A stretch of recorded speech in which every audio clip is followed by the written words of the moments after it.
First things first, it is Monday morning in New York City. We are just days away from Christmas. Things are heating up in the NFL. We got a lot to talk about. Good weekend? Excellent weekend. Thank you, Jenna. Yourself, see? Good weekend? Very good. I love it. All right, well, let's talk about a couple things coming up in the next 3 hours. The Eagles pulled off a big upset over the Rams. Colts shut out the Cowboys. But we start with Patriots and Steelers. One team looked messy. One team looked focused, but the roles shaken, reversed in this one. Let's show you how it all played out. Patriots in Pittsburgh. We will pick this up with 12 minutes left in the third quarter. Big Ben Roethlisberger hits the always reliable Antonio Brown for a touchdown. AB finished with 4 catches for 49 yards. Moving on to the fourth now. Patriots trailing 14-10 in the red zone. Tom Brady picked off by Joe Hayden. Terrible mistake by Brady, and he knows it. Pittsburgh would make a field goal to go up 7 points. 20 seconds left in the game. 4th and 15. Brady looking for Julian Edelman. Can't find him. And Pittsburgh escapes with the 17-10 win. The New England Patriots now fall to the 3 seed. Steelers keep control of the AFC North. Here is what Big Ben had to say after the game. Well, it's a big win for us, beating a playoff caliber / Super Bowl caliber team perennially, and then winning at home. You know, we haven't been very successful at home, so it's that time of year where every win's a big one. So this is a big one for us. Obviously, not playing well enough to win, and can come in a lot of different, ways, turnovers and just missed opportunities. I think that's what it comes down to. Too many plays where we've got opportunities to do stuff with it, and we don't. So it's football. I mean, wish outcomes were different, obviously this week, last week, but just have to get back to work. We were, I don't say at a crossroad, but there was, sink or swim, whatever you want to call me. There's some decisions need to be made. Some guys, we all need. Are we going to step up and play? Are we going to come together as a team? Are we going to kind of divide each other? What's going to happen? Who knows? And this was going to be a great challenge for us at home against, like I said, a team that is always one of the best. And so I thought guys answered the bell today. This was an odd game. If you just read the recap and you took the teams out of it, it would seem to stand that the Patriots won and were buttoned up and played a pretty okay game, and that the Steelers were much characteristic of themselves, just a little messy and a little sloppy with penalties. But it wasn't that way. What do you think was the key to the Steelers pulling out the win in this one, CC? Well, there were a couple things. The Pittsburgh Steelers, they had the mentality. Ben Roethlisberger mentioned it, as far as coming together as a team. The only way you can have a conversation with your teammates about coming together if you're not together. So the coaching staff, the players, they decided they played this game like a playoff game. This was the first week of their playoffs. Yep. And if they're going to be successful, I mean, they're going to have to win like 7 in a row to be able to get to the Super Bowl. But that was their mentality. You could see it as far as their focus. And you're not going to see a Patriot team that's going to be penalized 14 times over 100 yards. As you mentioned in the copy, that's a reversal of fortune as far as typically we would expect Pittsburgh in this type of game to do that. And for one team to be able to run the ball, the Pittsburgh Steelers were that team. One of the things was the key, too, was they put in a new wrinkle that I haven't seen a lot of teams do. They ran like a toss sweep, but it wasn't a toss sweep. They tossed the ball to Jalen Samuels, who had a dominant day, and it was the theme around the NFL, we're going to run the ball. But they allowed him, because they knew that New England would overflow, allowed him to be able to cut the ball back or read wherever the ball was going. This was a new wrinkle that they added to this game. They ran it a number of times, very, very successful. In their concept of we're going to out-physical New England, we're going to slow this game down. I don't care. They've changed the rules. The weather has changed. Now we're back to playing the NFL football that we're used to seeing. So I thought that the penalties by New England were a key to their overall sloppiness. And I like the new wrinkle that the Pittsburgh Steelers added with Jalen Samuels with this semi-toss to dominate in the run game. Those were 2 of the keys that led the Steelers to be able to get this upset win. Wrinkle or no wrinkle, no one saw this game from Jalen Samuels coming. I know that because Jalen Samuels told Peter King late last night. Peter King asked him, when's the last time you had 19 carries in a game? Said never. not even in high school. Never had a 100-yard rushing game in college or high school because this is a guy who, if you're a fantasy player, you know this, he's listed as a tight end option. Like they are down so far on their depth chart. They have a guy who's never been a feature back at any point in his football life, get 19 carries and hit him for 142 yards. So that was enough for the Steelers offensively because Big Ben wasn't particularly sharp. What you had said on Friday, that the Patriots were going to do everything they could to take Juju and AB out of the game. AB had the one big play. Juju had a chance at an amazing play late in the game. It got broken up, but they mostly did that. It was through the ground and with the tight ends how the Steelers moved the ball. But 17 points, I don't think any of us thought would be enough to win this game for either team. To me, the story was a Steelers defense that, aside from one play, where the bust. Halfway through the first quarter. Defensive backs of the Steelers ran into each other playing man-to-man. Tom Brady hits them for the big touchdown. I mean, and you've got Hogan running as open as you will ever see a receiver run in the NFL. Next Gen Stats said he was literally the most open any receiver's been in 2 years in the NFL. Aside from that, that to me was the Steelers basically pitching a shutout. Like it was one on the last drive, Edelman got open deep and to put the Patriots in reasonable range to throw into the end zone. But the Steelers defense played a nearly flawless game, constantly pressuring Brady and making him skittish, which led to the most shocking moment of the game to me, which was Brady making a mistake that is so uncharacteristic of him, that interception when they were down just 4 late in the game when they either would have gone for it, kicked a field goal, cut it to 1. You never see Brady make this mistake, much like you never see him make the mistake he made at the end of the first half last week against Miami. In the mistake that he made, Brady was trying to throw the ball out of bounds. Yep.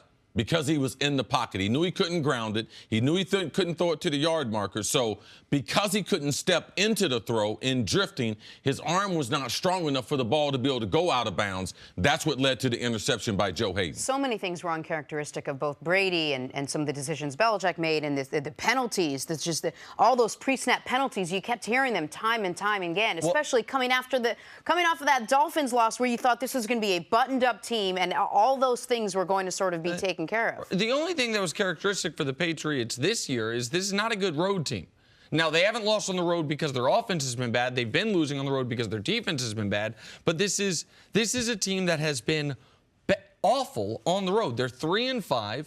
I would say they've played well on the road once, the Bears game, which now looks like one of the more impressive road wins all year. But their other 2 wins were a tight game in the third quarter against the Jets, a tight game in the third quarter against the Bills, and 5 losses. And this was a chance. Yes, it was an opportunity for the Steelers, and they had to take it.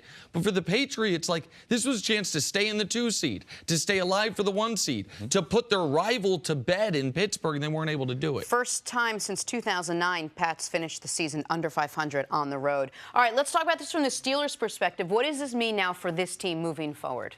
Can they do what Dallas did several weeks ago and go on that defensive run? Remember after the Thursday night game against the Saints, we were like, man, can they duplicate this? Jerry Jones is like, man, once you experience something like that, he said, he used the analogy of, it's like when you're poor and you finally get some money. So the Pittsburgh Steelers, who have been rich for a long, long time, I think that this is a tremendous win for Mike Tomlin. We talked last week, Nick, about them only having 3 coaches in the last 50 years. Mike Tomlin will get some of that heat off of his back. But do you have any confidence they can do this in another 7 days? Do you think they can do this 2 weeks in a row? Do you think they can do it 3 weeks in a row? To me, it's a great game. But I wouldn't be betting on them being able to duplicate that defensive intensity that they could shut down a team like New England. They haven't been consistent, so I'm willing to bet that they're going to be inconsistent coming down the stretch. That's the reason why they're in the predicament that they're in now as far as must win the rest of the way. I'm glad you mentioned Mike Tomlin. This is Mike Tomlin's 12th season as a coach, and this win here guarantees they will not have a losing record. He, of course, has never had a losing record. He now joins these 4 other men as the only coaches to ever start their head coaching careers with 12 seasons or more without a losing record. Marty Schottenheimer, Don Shula, George Allen, and all the way back Curly Lambeau, who I'm pretty sure has a pretty famous field named after him. He's now on that list. It's one of the reasons why the Mike Tomlin hot seat discussion was always an absurdity. This team's never been bad under him, and I think yesterday was one of the single best defensive performances of the entire Mike Tomlin era in a must-win game for the Pittsburgh Steelers, since they are in New Orleans 6 days from today. All right, Steelers beat the Patriots in Pittsburgh. That was a little surprising. Another surprising win was what happened last night with the Eagles. Nick Foles and those birds may have pulled off the upset of the season. That is next on First Things First. Welcome back to First Things First. We'll get to the Eagles-Rams game in a second, but first, Saturday Night Football, Texans-Jets. DeAndre Hopkins saves the day with the back shoulder grab in this one. Great release by him. Man, he was struggling with an injury. They needed a couple players to make plays down the end, and Nuke came up with the biggest one to be able to get the win on Saturday night. Man, this was an ugly football game, but he was the difference. Just 10 for 170 when he's not at full strength, and that demonstrated how strong his hands are, man. Seahawks, Niners, Doug Baldwin snags the ball, avoids the hit for the 35-yard touchdown. In your era, see, you make this catch and you get your head taken off. You saw the safety did the right thing there, tried to avoid his head, ended up avoiding his body entirely. At this moment, I thought Seattle was going to win this game. Doug Baldwin changes this offense. You saw them struggling last week. Doug Baldwin not there. Him with a couple touchdowns in this game. Offense was a lot better as Seattle tries to get into the playoffs. This was awesome. Steelers, Pats down the punt at the 1 with a ridiculous special teams effort. So it's Jonathan Jones first here, and then Rex Burkhead who tips it back in. And then between the legs of the third player, that Burkhead not getting his feet in the end zone, I don't know if it's luck or skill, but, I mean, he was right on the line. This was as good of a non-scoring special teams play as I can remember. Go ahead, C. No, it was a good play. Oh. Nothing to be added to that. It was awesome. It was a huge play in the game, too, in a defensive struggle like Same game, Joe Hayden goes up high to pick off Tom Brady in the fourth quarter. I don't know what was better, the pick or the celebration that followed. Getting those feet down is pretty good. Now, that celebration I thought was a little risky because there's a lot of game left to be played, and that was, only a 4-point game, and that was a hell of a. How does he get his feet down? Do you think the defenders helped him almost? Big play by Joe Hayden, the defense that made plays all game long. This one to help seal the victory. All right, moving on, Eagles-Rams on Sunday Night Football. Nick Foles in for the injured Carson Wentz, just like last year. All right, here we go. A little more than 11 minutes left in the third quarter, tied at 13. Foles to Alshon Jeffrey for the 50-yard gain. That put the Eagles on the 9-yard line. Next play, Wendell Smallwood. He gets in the end zone. One of his 2 touchdowns on the night. Eagles take the 7-point lead. Rams would keep fighting. Fast forward, last play of the game. Eagles blitz. Jared Goff gets the pass off. It was too high. Time runs out. That is your game. Rams lose to Nick Foles and the Eagles. 30-23 was your final somehow, some way. Eagles keep their playoff hopes alive. Here's the man of the hour, Nick Foles, after the game. You hate for your teammate to get hurt. I've said before, I feel really bad for Carson. I mean, we're tight in that QB room. But then when you don't really know what's going to happen. You start taking reps. It's been a while. You go through the human emotions. I don't care what you've done in the past or what I've done in the past. It doesn't matter when you step on that field. It's a new day. So it was really just dealing with the emotions, prepping as hard as I could, and then realizing I'm not alone. I have great teammates out there. All I have to do is spread the ball around, lean on them, stay in the moment, and we were able to do that tonight. It's a huge win for us. If there is a higher football power, perhaps this is how they want the Eagles scripts to go now. Carson Wentz, you take us wherever you take us, and Nick Foles will climb right back into the driver's seat at the end of the season. How were Foles and the Eagles able to upset the Rams, CC? Yeah, I'm not going to overreact to Nick Foles being the quarterback because it was definitely a team effort. That secondary looked like they went through a transformation compared to the secondary that we've seen. Now, the one thing he targeted more receivers down the field, throwing the ball down the field compared to the way that they had been orchestrating their offense. And he was supported by Doug Peterson, this offense. They decided to run the ball, even though they weren't great at running it. So the combination of the offensive line, giving them the protection, and not being one-sided as far as backing him up to throw the ball 30, 45 times a game. No, they supported him by running the football, getting in good down and distance, and him and Alshon Jeffries, I don't know where he's been the last half of the season. It's amazing. So seeing him emerge, if he plays like that, anybody could almost be the quarterback of the Eagles. So he had the type of support,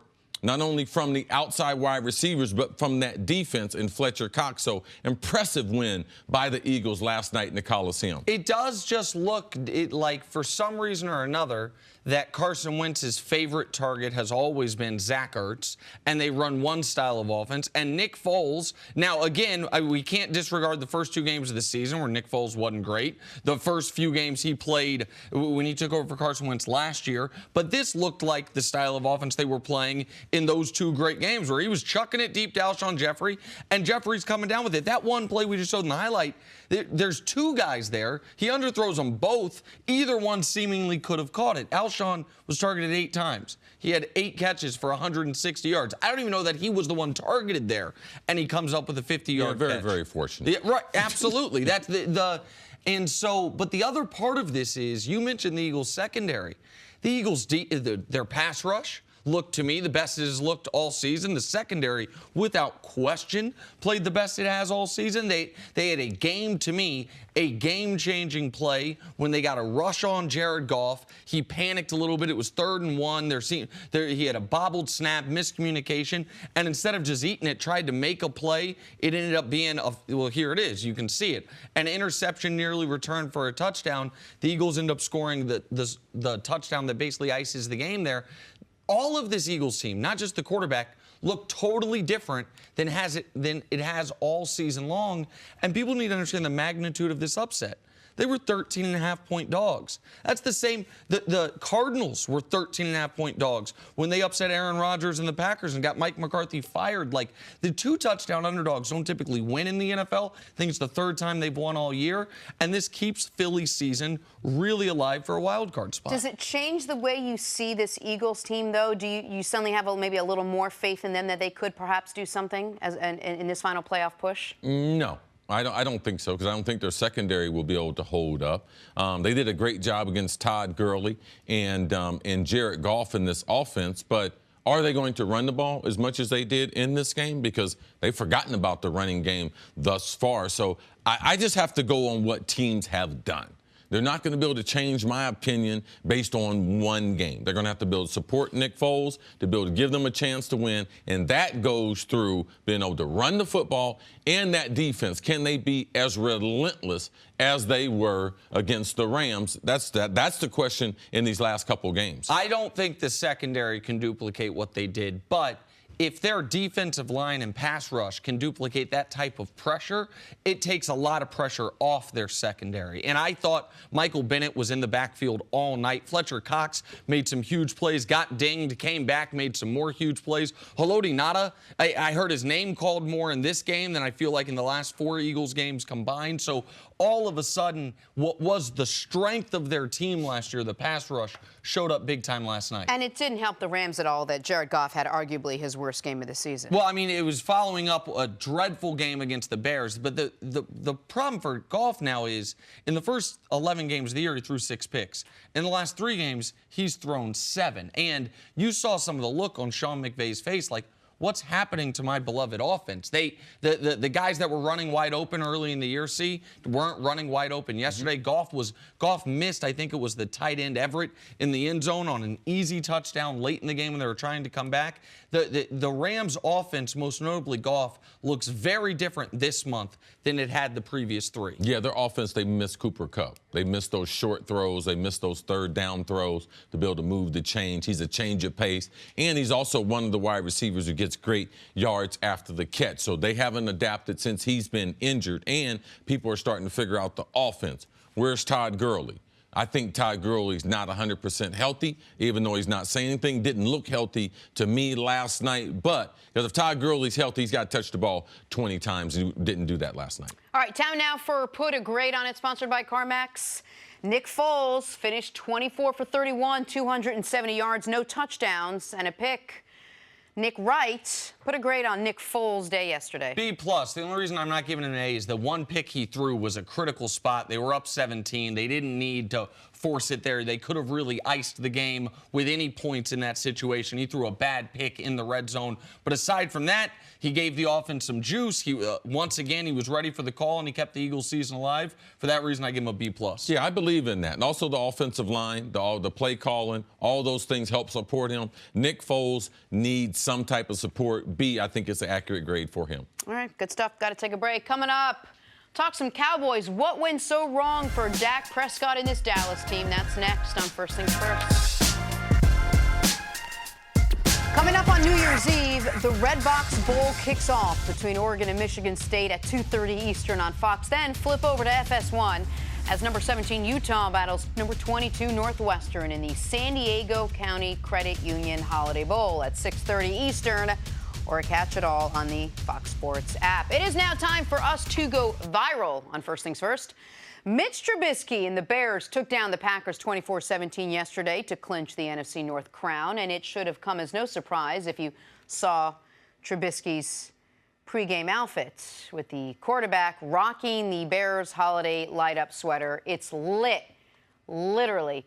But this is postgame, so my question to you is, does he wear this if they lose? Well, I don't know if you have an alternative wardrobe. Oh. You've seen Cam obviously only has one outfit, win or lose. And it's no clothes. And so, but I like this. I like the ugly sweater festivities. It's kind of in the Christmas spirit.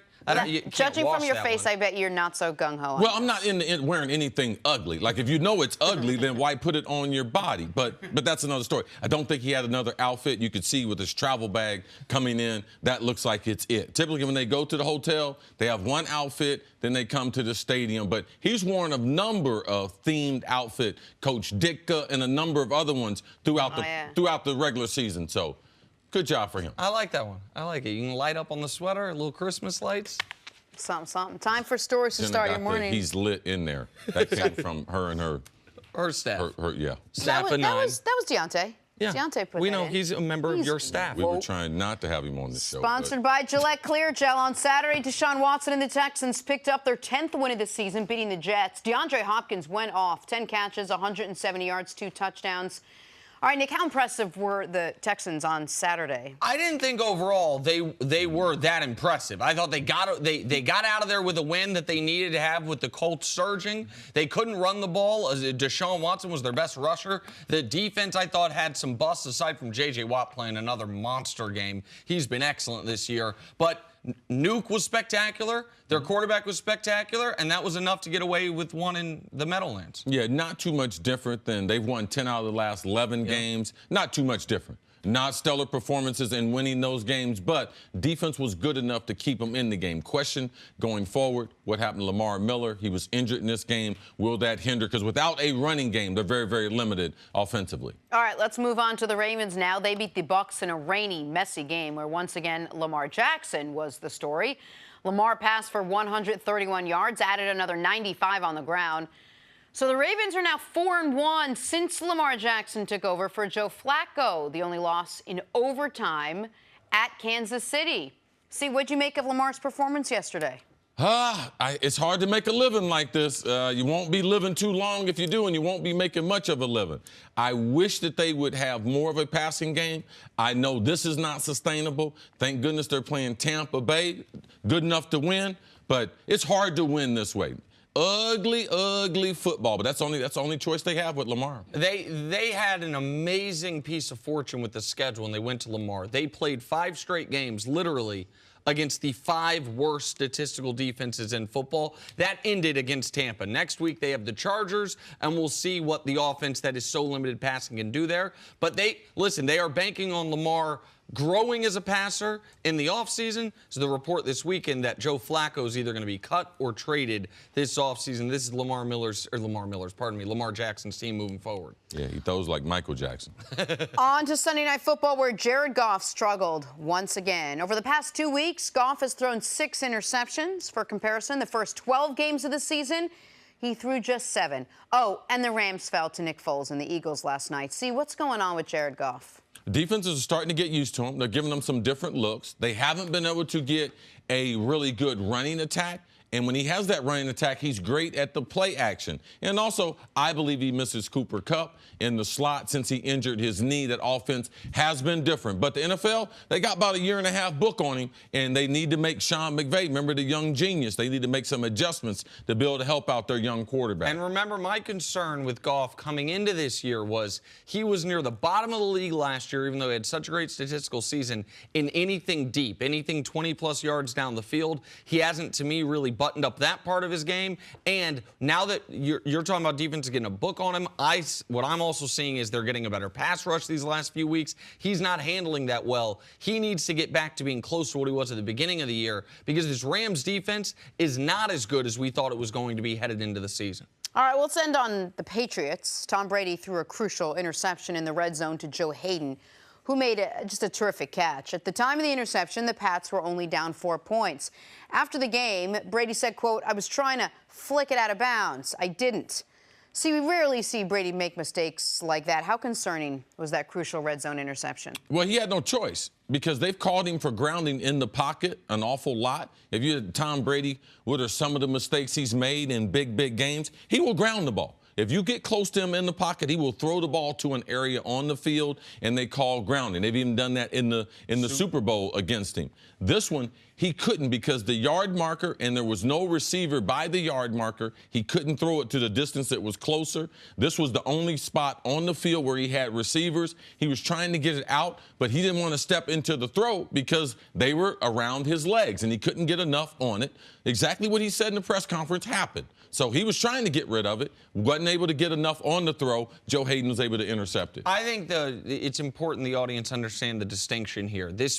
We see some quarterbacks, most notably young quarterbacks, make this a throw that looks similar to this, trying to make a play. Throw across their body, throw it up in the air, trying to make a... Not a smart play. Right. Brady was trying to throw it out of bounds. Yeah. He wasn't throwing it across his body. He was throwing to the right. No. What we see is guys who try to run younger, and then they can't get enough on the throw because it's across their body. Agreed. I understand this wasn't across his body. This was across the field. My point was we typically see guys do this trying to make a play. Brady was trying to get out of bounds, didn't have the muscle on it. So while this was a critical play in the game, I don't think it was a mental error as much as a physical error. What we're not used to seeing from Brady is mental errors. That's what he talked about at the end of the half last week, saying he thought they had a timeout when they didn't. To me, this was a physical error.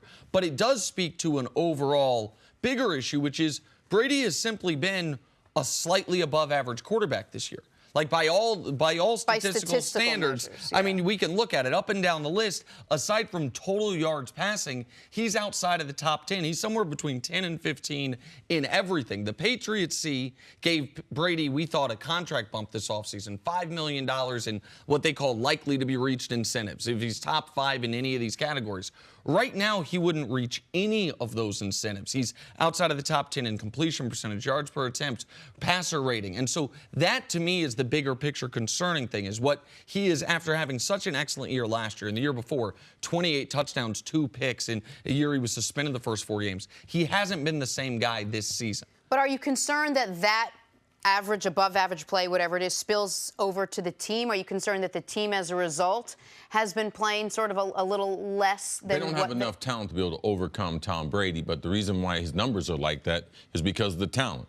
They've had 33 receivers in their rotation since the spring. Remember the receiver, Philip Dorsett, they traded for last year. He's been absent in action. Also, the big plays from the wide receiver, because Gronk is a shell of himself. Yes. He can't run. So all these things, we're talking about Brady, but all these things lead to Tom Brady and an offensive line that was not great at protecting him. So all those things lead to Tom's numbers being what they are. And the Patriots have not been able to win this year, forget on the road, when they don't have a great running game. In games where they've had 100-plus yards, they've done it 7 times, they're 7-0. And so those are Brady's numbers beneath it, but that top line is their team record. They're 2-5 when they don't have at least 100 yards rushing, and Brady's numbers are worse, but not demonstrably, not so much worse. It is they don't have enough punch in the passing game. It's not only they miss Gronk because he's not the same guy. I feel like they miss Brandon Cooks a lot. I know that they like the value they got on that. They traded a first round for him. They got a better first round back for him. They got a year out of him, but they could use Brandon Cooks right now. They could use a real legitimate deep threat right now. But even if they don't have the big plays and the big players, the penalties you saw yesterday was so uncharacteristic. Whether you play well or not, that's not what you usually see from a very well-coached, very disciplined Patriots team. I'm not saying it falls on the coach, but what do you make of that? Well, we give the coach credit, so why don't we give the coach some blame? So was it Belichick's fault? Well, that there if the team has penalties, when they don't have penalties, we say, oh, it's Belichick's fault. We never give the players credit in New England. So you got to be able to spread it around. Okay. So now they have a bunch of penalties. Oh, the players weren't focused. No, they were focused, but this is what happens.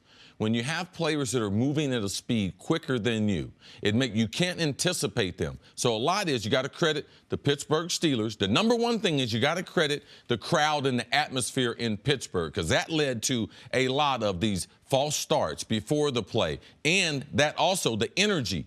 T.J. Watt talked about it. The atmosphere was spectacular. Pittsburgh Steelers were ready. New England was a half step slow from the snap of the ball. The crowd obviously gets a ton of credit for the false starts, but the most critical penalty, the one when they had first and goal or second and goal around the 5-yard line, they get a holding penalty, that was a Pittsburgh Steelers D lineman beat his guy, I think it was Shaq Mason, and Shaq Mason held. A couple of those critical holding penalties, you're talking about giving the players credit or the coach credit on New England. The Pittsburgh Steelers D linemen were beating the New England Patriots offensive linemen, and they were holding as a last resort.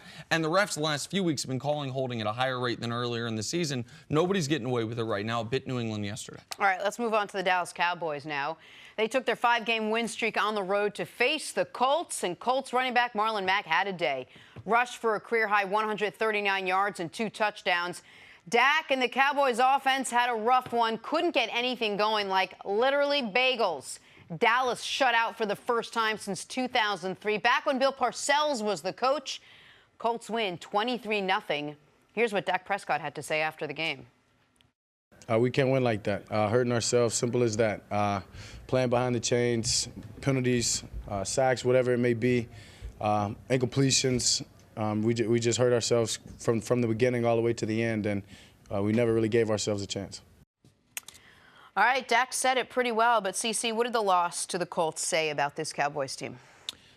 To me, it doesn't really send a message, because if you look at where they've been the last 5 weeks, if you said, okay, in the 6 weeks span, they were going to go 5-1, they're going to lose one of those games, it's been like, okay, all right. So a lot of times people overreact because it's one loss, but it's just one loss. And I just believe that the energy they had, Nick pointed out last week, he thought that this would be a game that they could be flat. I didn't think they could be flat because it's a very, very young team. So it was a team that was a little bit flat on energy, but it's also a Colts team through their head coach who were very, very prepared. Frank Wright, his last few years, he's been in Philadelphia. Philadelphia plays Cowboys twice a year. And for me, this was like a game that they had a lot of information of what the Cowboys and their personnel, and I thought Frank Wright did a great job getting this Colts team prepared. We talked about before the game, people would be shocked about how physical the Colts were. Offensively, with them running the football and with their defense. Both of those things played out. That defensive performance was just as good as the one Dallas put on New Orleans several weeks ago that really caught the national attention. So great performance by the Colts, out physical on the Dallas Cowboys. People are going to focus on the 0 points scored, obviously, and I'll get to that in a second. But what the Colts offense was able to do against the Cowboys defense, as far as Luck, was not sacked once. He was only hit 3 times the entire game. Marlon Mack rushed for 134 yards. Like, the Colts front really dominated the Cowboys front in this game in a way that you see this, the Colts win a blowout fashion. You think, oh, Luck must have lit them up. Luck was fine. Luck made a few really big plays on 3rd down, but it was more that Luck was upright the whole game, and they couldn't stop Marlon Mack. I was worried about the Cowboys went Thanksgiving Day, super amped for that game, followed by the next week, their Thursday night football against the Saints, followed by a game that could essentially wrap up the division for them. All at home, all on either national TV or the big window on Yeah. Fox. Now they're on the road. It's a noon or a 1 p.m. start, noon in Indy. All those things, a desperate Colts team working against them. But see, you brought up something before the show, which is you thought this game could have gone differently if the opening couple possessions go a little bit differently. The Cowboys have a field goal blocked. Colts then drive down for a touchdown. Then it's only 7-0. We're in the first quarter, and the Cowboys have a fourth and I'll call it 1.5 at the 3 or 4 yard line, and they go for it. You felt differently about that than the going for it in overtime, 4th and a yard, where if you don't go for it there, you potentially will never get the ball back. Yeah, I respect the NFL coaches being more aggressive this year, but you have to play each game out totally different. They had driven the ball over 10 plays that first drive, field goal block. Driven 10 plays again. This was not like a half inch. This was 1.5 yards. This was substantial bill to get. I kicked the field goal because it's the right football play to make the game 7-3. You still have some type of momentum. You get this big stop on 4th down, then the Colts able to take that momentum, and the Cowboys were never able to capitalize off of that. So to me, you can't always go for it and just say, hey, regardless of the feel of the game, I'm going to go for it. No, sometimes you need to go do the right football play and settle and get those 3 points so that you have the momentum that offense had created in those first 2 drives with over 20 plays, no points to show for it. I just think it's critical to understand that if you are someone that says you should go for it on every 4th down, or someone that says anytime you go for it on 4th down, unless you're trailing in the 4th quarter, there are no absolutes in this. And the feel of the game is definitely an important part of it. And the situation of, if I were right that the team was potentially going to be a little flat, how deflating will it be if you have one long drive down the field? You get no points because a field goal gets blocked. You have another long drive down the field. You get no points because you get stuffed. Like, could that one play flip the game against you, as opposed to kicking the field goal isn't going to win you the game, but it also isn't going to flip the game against you. So I typically do like going for it when you're within, right near the goal line, because you set the other team up in such bad position even if you don't get it. These coaches have no rhyme or reason. You cannot go into these games saying, I'm going to go for it regardless. You have to get a feel for your team and a feel for the game, because momentum is at stake. All these situations, you can't, every time I'm in the red zone, I'm going to go for it. Well, that's idiotic. And that's not the best. Dallas in a one-back set going against their front in a goal line stand, that wasn't a good play to run. Right. So there are obvious situations where the coaches should go for the points compared to everyone just being ultra aggressive all the time. Before we break, we have to talk about what the Colts are doing, because they've been playing some really good ball lately. 1-5 to now they're sitting there at 8-6, as alive as you can be. The aberration of the year, it almost looks like, is a couple weeks ago getting shut out by the Jacksonville Jaguars. But since losing to the Jags 6-0, they beat a red-hot Texans team who you mentioned, C, had won 9 in a row up to that point, was trying to clinch the division. And now they beat a red-hot Cowboys team in dominating fashion. The Colts right now are still on the outside looking into the playoffs. They need some help. They need Baltimore to trip up. They need to keep winning. But what is definitive is Andrew Luck is back. They have built this team totally differently than in the past. That Quentin Nelson kid is awesome, but he's not the only awesome offensive lineman. And Darius Leonard, their rookie second-round pick, who leads the NFL, not rookies, leads the NFL in tackles, has another 7 sacks to go along with it. He has added a level of physicality to the defense that it didn't seem like the Cowboys were able to handle yesterday, as Dak was under constant assault yesterday. Yeah, there were 10 100-yard rushers in week number 15. And the coach got an understanding that, man, they were 8-2, those 100-yard rushers. They got a physicality to them that they never have had with Andrew Luck or with Peyton Manning. Yeah. So how they built this team is totally different. They still need another draft, another free agency year, and then this team right here is ready for prime time. It's great to see Andrew Luck back and for them to dominate with them without him having one of those Hall of Fame performances. Exactly. So good news in Indy. All right, let's take a break. Coming up, talk some Bears. Can Khalil Mack carry the Chicago King to the Super Bowl next on First Things First? Back here on a Monday morning, First Things First, with Super Bowl champ Cris on the program. Rocking Chris, the hardware great to today. have you. Hey, Super man, Bowl champion It's hardware. winning time, Nick. It's winning is that- time. how do you decide This is whether when the you wear it or teams that are not? trying to make a move, this is when they start playing Does it really at the good end of the football. year. So, I mean, this is really what it's all about, right? There you go. I'm just saying. Back in 2011, our playoffs started in week 16. Oh, that's I'm right. just saying we had to win the last 2 to win the division and get in. Just saying. Just saying. Just saying. Putting it out there. Just mentioning it. Putting that right I out thought you was bringing in a punch Nick in his face. Well, why would he do that? He's He's my great. guy. All I right, don't know. If I let's hit him talk in the nose, about it could be fatal. Oh, the that's big Chris's showdown joke. in the NFC North. Packers-Bears. We are going to pick this Emergency. one up in the Get fourth some tissue quarter. because he's going to have an issue. Tie game. Mitch Trubisky hitting Trey Burton for a touchdown. That puts the Bears up 21-14. Fast forward 3 minutes left in the fourth. Aaron Rodgers driving the pack down the field. However, Rodgers picked off by Eddie Jackson to seal the game. Rodgers' first interception in a record 402 consecutive pass attempts. Green Bay officially eliminated from the playoffs, while the Bears pick up their first division title since 2010. Bears have won 7 of their last 8 games. It's momentum. Chris Canny, what do you think? Can this Bears team make a Super Bowl run with the style of football that they play? No, they can't make a Super Bowl run because ultimately any team in the NFC is going to have to go through the Superdome and play the New Orleans Saints. And I don't think that Mitch Trubisky is up for that challenge. I mean, as much as I love the Bears defense, their opportunity to get after the quarterback, their ability to be able to turn the football over, at some point, you're going to have a quarterback that can win from the pocket and be able to push the ball down the field. And right now, Mitch Trubisky trusts his legs more than he trusts his arm. If you go back and look at the tape from yesterday's game, there were some throws that he missed outside the numbers versus man-to-man coverage that quality quarterbacks just don't miss. And so while I think Matt Nagy understands the limitations of his quarterback, when you're playing against a team like the New Orleans Saints, you're going to have a quarterback that's capable of not just being a passenger, but a difference maker and being able to give that team opportunities for big plays in the passing game. Mitch Trubisky ain't there right now, CC. That's why I don't trust the Bears. I totally disagree with you, Canny. I think that, first of all, I think you're being unfair to Mitch Trubisky. And I don't think it's just about him, but the tape don't lie, Nick. The tape don't lie. I watched that entire game yesterday. Okay. He absolutely missed a few throws. He also made some enormous plays.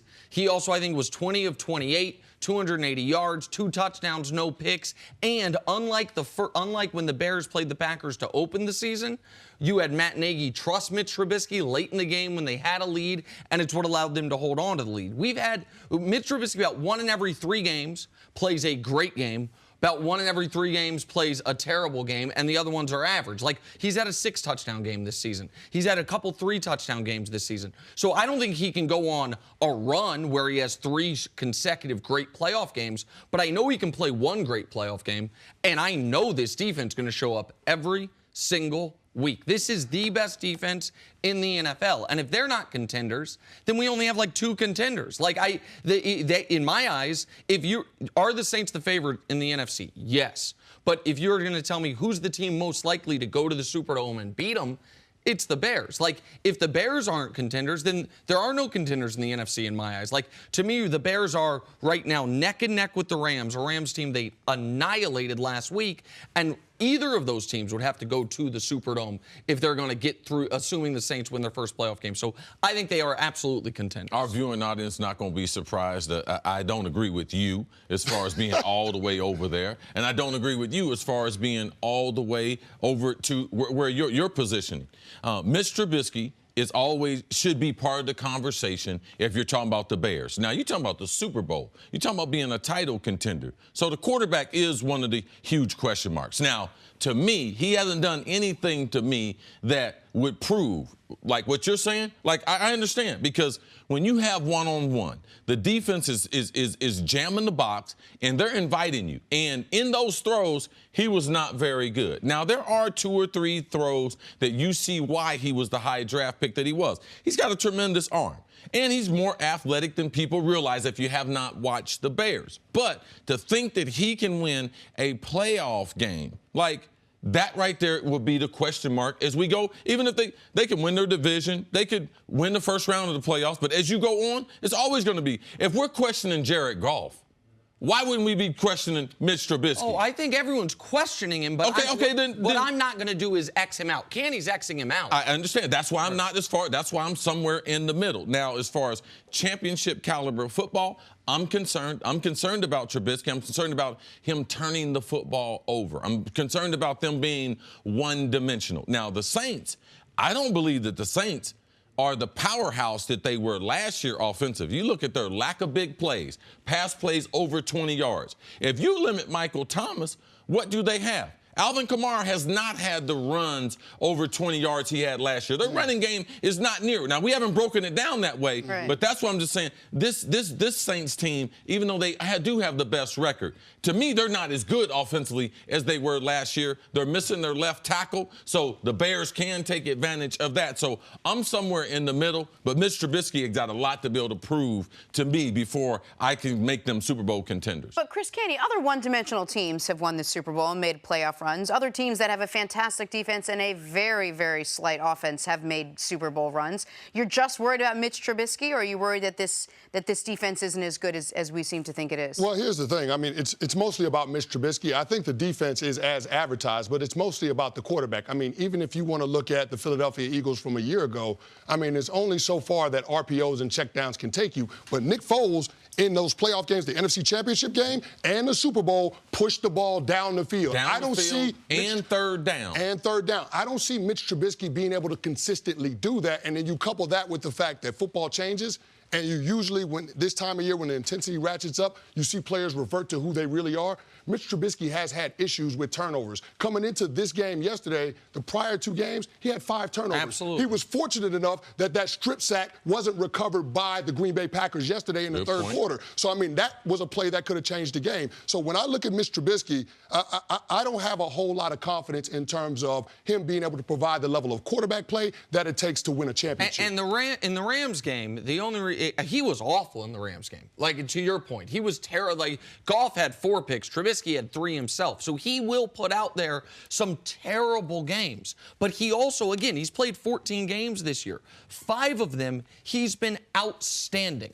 And so there are some teams in the league right now, the Chiefs are one of them, that if their quarterback plays poorly, they are drawing dead. They have no chance to win the football game. The Bears, to me, are almost the opposite. If their quarterback plays well, they are the best team in the league. If Mitch Trubisky plays a B-plus game or better... Make sure we get a sound bite of that, because I think that's going to be... That's not going to be lost. Hold on. Do you disagree with that, C? That if Mitch Trubisky plays... I'm not going to agree with that. Okay. All right. Mitch Trubisky plays... If Mitch Trubisky plays well, because they have, without question, the best defense in football. They have a good running game with Jordan Howard and Tariq Cohen. The only question mark about them is their quarterback. Listen, this is not a Baltimore Ravens. This is not the monsters of the Midway. Okay, let's not. Okay, just slow down. Just slow down. When you have a defense that's good, all right, and this is a good defense. This is not a great defense. You can have a bad day. All right, so in your Mitch Trubisky, you said, Mitch is good, Mitch is average, and that's the 3 games he's going to have to play in the playoffs. Right. In that average game, he could lose that game. So two of the 3 scenarios, he could lose for what you created. Of course, and he also, as was shown last week against the Rams, can be awful against a great team, and the defense. Well, the Rams are not a great team. Well, then there's no great team. That's where we're at then. There's no great team, and if the Bears defense, I agree with you, it's not the monsters of the Midway, but it's the best defense in 2018. It's the best defense this season, so they don't have to go beat the monsters of the Midway or the Ray Lewis Ravens. They just got to beat these teams. And if the Rams are just a good team, then we're running out of good teams. Like, so that's where I'm at with the Bears. Well, a good team does not lose to Mitch Trubisky and to Nick Foles. Okay? In back-to-back weeks. Sure. So, but to me, that's why. Now, there are teams out there with a good record. Now, will they be able to make it in this year, the NFL? And what kind of playoff ball are we going to see? Are we going to see like we saw the first 8 to 10 games of the regular season? Or are we going to see the knockdown, drag-out NFL that we've been seeing the last 3 weeks in the NFL? All right, let's break there. Coming up, Chris, stick around. Nick Foles, speaking of which, and the Eagles may have pulled off the upset of the season. We'll talk about that next on First Things First. Here with Chris Canty talking Eagles and Rams. Nick Foles in for the injured Carson Wentz, just like last year. A little more than 11 minutes left in the third quarter. We're tied at 13. Foles to Alshon Jeffrey. Where's he been? 50-yard gain puts the Eagles on the 9-yard line. Next play, this is Wendell Smallwood. Getting into the end zone. One of his 2 touchdowns on the day. Eagles take the 7-point lead. Rams would keep fighting, though. Last play of the game, Eagles blitz. Jared Goff gets the pass off, but it was too high. Time runs out on Goff and the Rams. That is the ball game. Rams lose to Nick Foles and the Eagles. 30-23 is your final. Somehow, some way, Eagles keep their playoff hopes alive. Here's the man of the hour, Nick Foles, after the game. You hate for your teammate to get hurt. I've said before, you know, I feel really bad for Carson. I mean, we're tight in that QB room. But then when you don't really know what's going to happen. You start taking reps. It's been a while. You go through the human emotions. I don't care what you've done in the past or what I've done in the past. It doesn't matter when you step on that field. It's a new day. So it was really just dealing with the emotions, prepping as hard as I could, and then realizing I'm not alone. I have great teammates out there. All I have to do is spread the ball around, lean on them, stay in the moment, and we were able to do that tonight. It's a huge win for us. All right, Cris Candy, let's break this down a little. How did the Eagles do it? How did they pull off an upset without their quarterback on the road against this Rams team? A couple of things. Number one, I thought that Sean McVay got away from his running game and Todd Gurley. Now, I know he had the knee injury in that game, but, I mean, just 12 rush attempts from Todd Gurley. Does Todd Gurley look the same to you? Because to me, and I also take in consideration the lack of attempts. Sometimes when you have a star player like that, the team knows he's hurt, so they don't give him the ball. And do you think that might be because second straight week? See, to your point. Remember first because half against the Bears, I just think he looks touches. Totally different than the Todd Gurley that we've seen. And you know what? Sean McVay might be trying to spell him a little bit, knowing that this is about the playoffs and knowing that they're trying to preserve him and make sure that he's at his best when we get to the postseason. But I mean, the formula for the Rams' success ain't Jared Goff dropping back 55 times. Ooh. Like that ain't gonna get it done. So I think you couple that with the fact that their defensive line didn't get any sacks yesterday. No. Like no sacks. Like, for as great as Aaron Donald is, I mean, somebody that deserves MVP consideration, you would think that those edge pass rushers would have a little bit more productivity. Dante Fowler Jr., Ebukam, like, we need to put them on milk cartons. They were missing yesterday. So, I mean, that's why Nick Foles was able to have the success that he did. And you look at what those guys on the back end did, there was a little bit of guessing, like that jump ball that he threw up to Alshon Jeffrey or Nelson Aguilar. Right. I'm not sure who Nick Foles was throwing the ball to, but you saw that those guys were guessing back there. They weren't playing fundamentally sound. So I look at this team and I say, when you get away from your running game offensively, which is your identity, and then you couple that with those guys not being able to put pressure on the passer, that spells that's a recipe for disaster for the Rams. And so I think that's why the Eagles were able to take the trip West Coast and be able to pull the upset. The 11-2 Rams, because that's where they were before this game, and what we saw for them, very, very explosive offense through the first 15 weeks of the season, getting around 30 points a game. So the defense, that that we got 30 points, so we don't even have to play the run. I knew that this lack of a run defense is going to come back to haunt you because in the NFL, regardless, if teams can see that they can take advantage of that, they will run the football to take advantage of you. Now you open yourself up for the play action.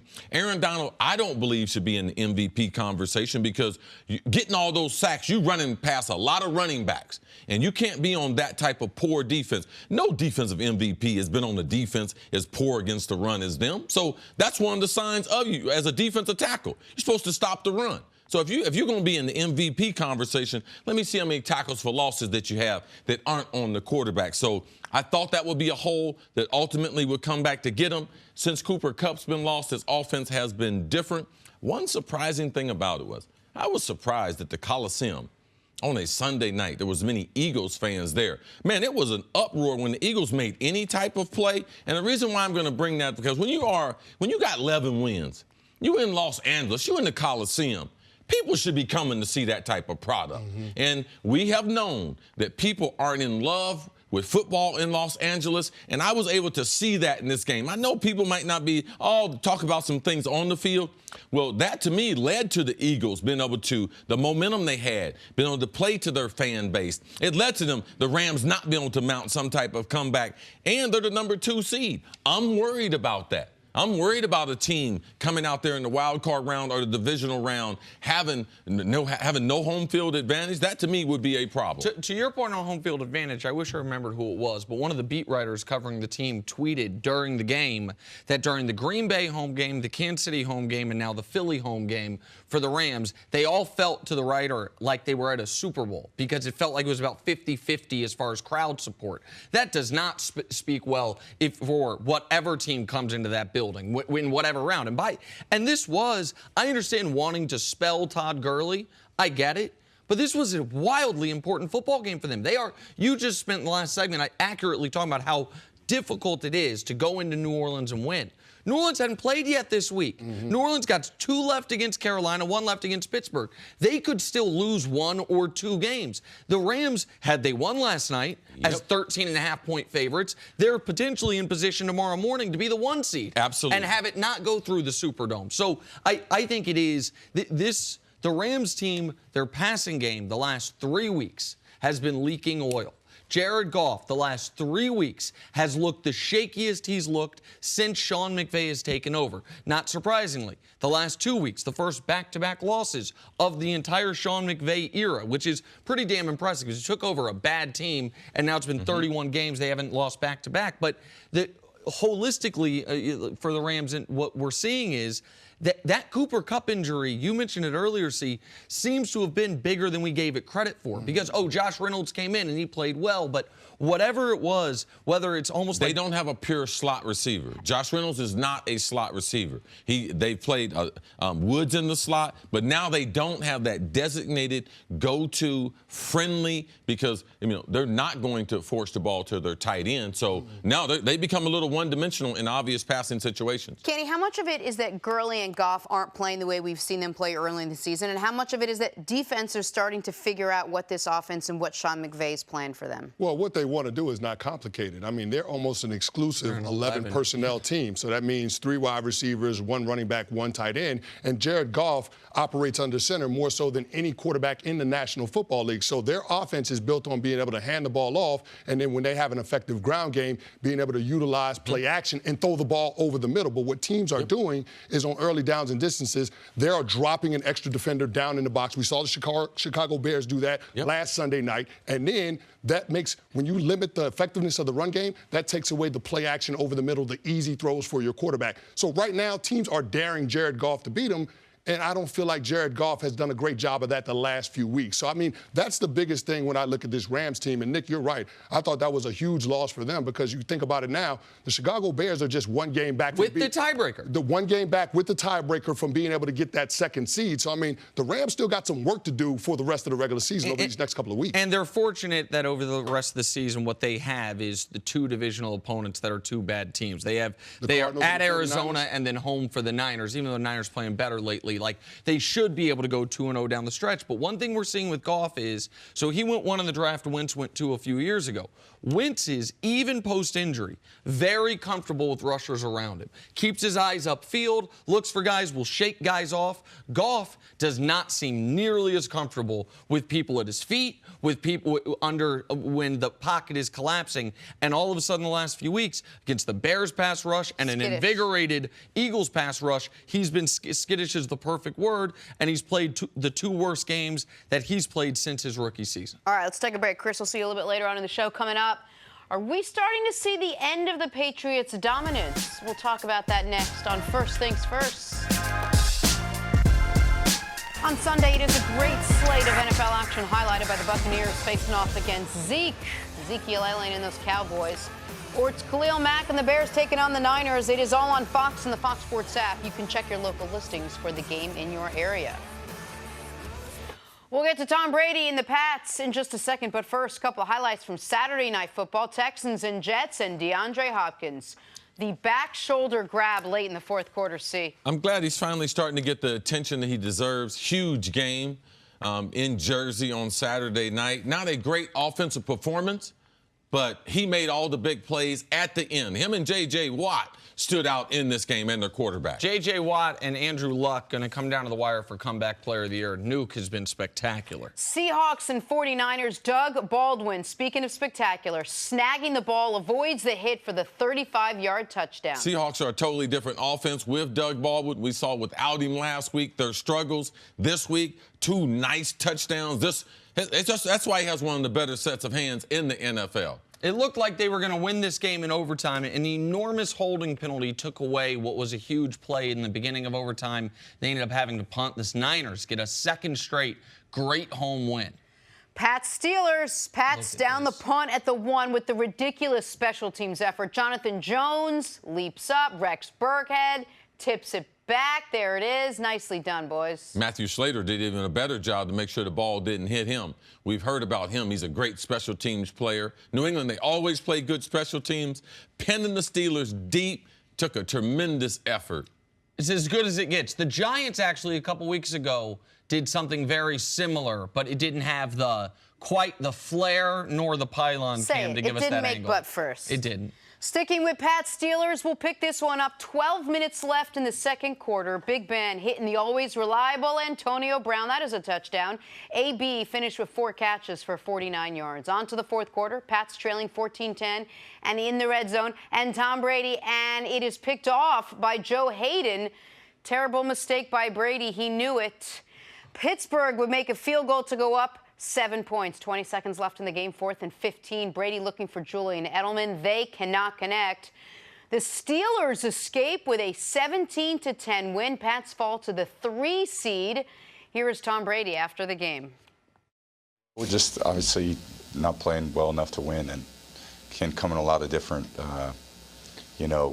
ways, turnovers, and just missed opportunities. I think that's what it comes down to. Too many plays where we got opportunities to do stuff with it, and we don't. So it's football. I mean, outcomes were different, obviously this week, last week, but just have to get back to work.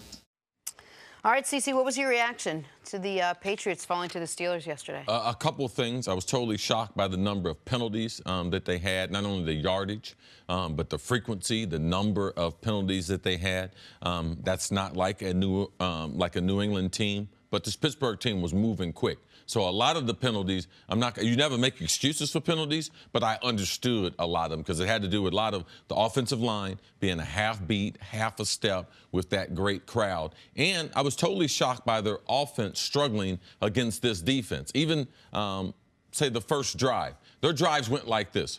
3 plays, even though they had the big play. After that, no more big plays, but their drives went like this. 3 plays, 5 plays, 5 plays, 3 plays, 6 plays, 4 plays. So in their first 6 drives there, not generating but 7 points, how are you going to win an NFL game like that? So the Pittsburgh Steelers and what they did defensively definitely kept New England off balance, but I was shocked by those 2 items, offensive inconsistency and a number of penalties. And we talked going into this, the Pats have owned the Steelers. They've won 7 of 8. Since 2013, the Pats were averaging, 35 points per game against Pittsburgh. And while the Pats have struggled on the road this year, it's been their defense most notably that struggled on the road. This is a different Pats team right now in really foreign territory for them. They've got 5 losses already.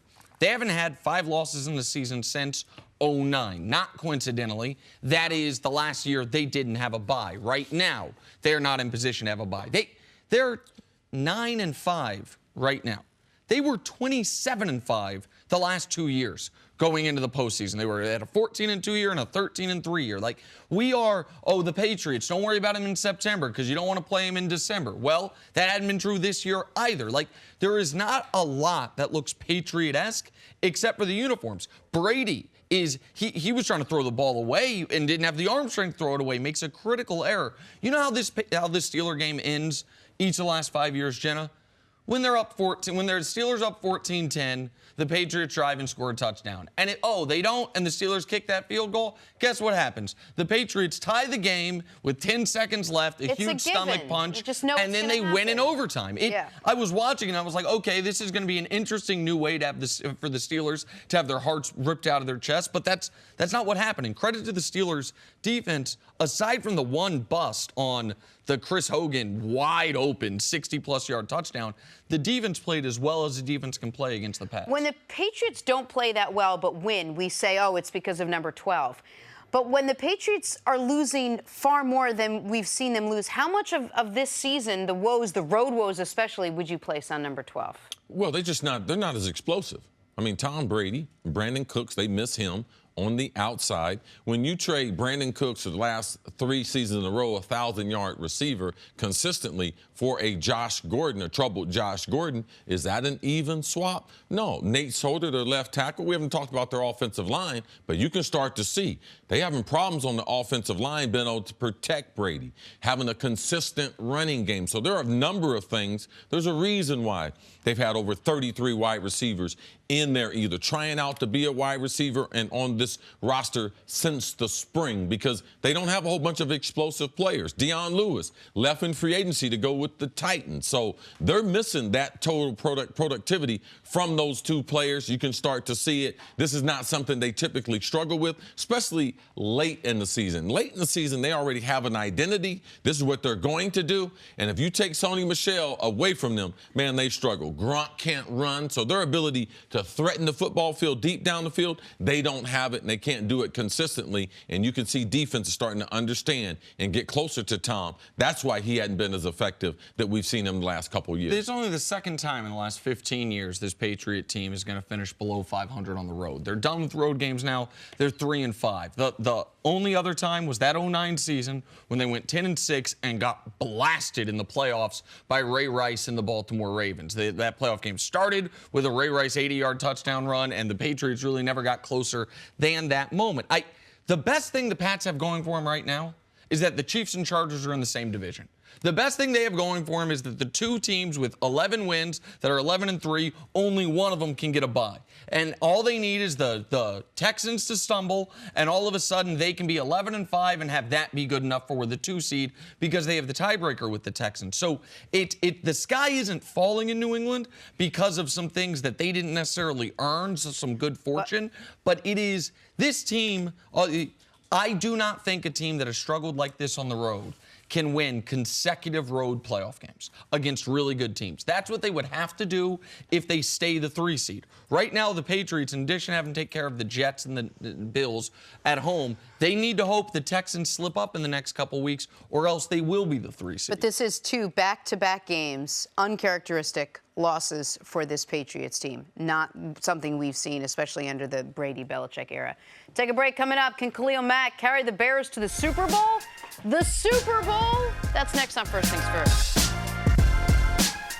Back here on First Things First, we are going viral. So the Steelers took down the Patriots 17-10 yesterday, and it was surprising to see Pittsburgh so hungry for a win based on their pregame meal, with Juju Smith-Schuster getting a hot dog at Heinz Field tailgate.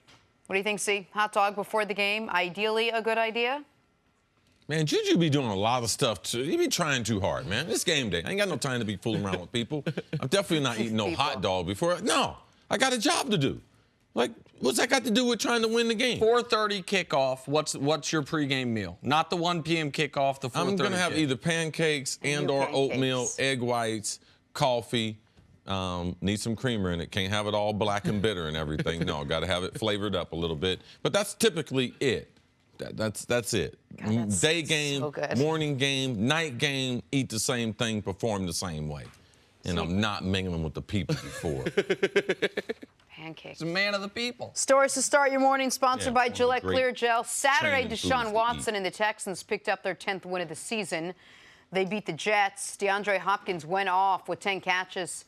$170, 2 touchdowns. Nick, how impressive were the Texans on Saturday? Not that impressive, but they got the win. They needed the win. They would have been kicking themselves had they lost this game.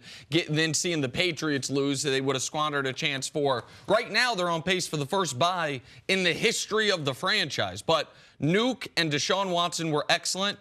J.J. Watt was excellent. The running game was non-existent, and that's something to watch with them. The offensive line struggled in this game, but they escaped. The Jets had a few times in this game where I'm like, oh, Sam Darnold might get the best win of his career. Wasn't to be. Yeah, Nuke played tremendous. Great catches when they needed it.